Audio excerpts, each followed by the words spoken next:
La joie était contenue au premier tour, mais ce dimanche, elle s'exprime largement. Avec 64,72% des voix, Philippe Naillet, candidat du Nouveau Front Populaire, conserve son siège à l'Assemblée nationale et évince Jean-Jacques Morel, représentant du Rassemblement national, un soulagement pour ses militants.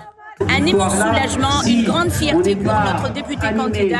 C'est une victoire historique, une victoire écrasante. Très satisfait du résultat de ce soir, parce qu'il ne fallait pas que le Front National prédomine ici à La Réunion. En tout cas, la victoire est pour les partis de gauche.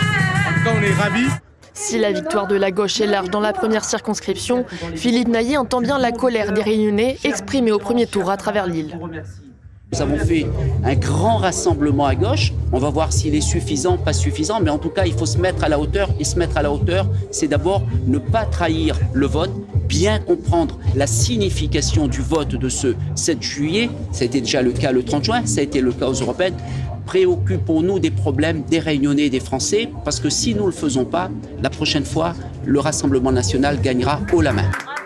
L'union de la gauche n'a pourtant pas été sans faille, avec des doubles candidatures dans certaines circonscriptions au premier tour. Mais aujourd'hui, la plateforme de la gauche l'assure, l'heure est au rassemblement. Là où il y a eu des candidats qui n'étaient pas soutenus au premier tour par les deux forces de gauche en présence, leur résultat est très bon. Il est même meilleur que la dernière fois. Donc il n'y a pas eu de danger. Réjouissons-nous que la gauche a différents visages. La population a su faire le bon choix.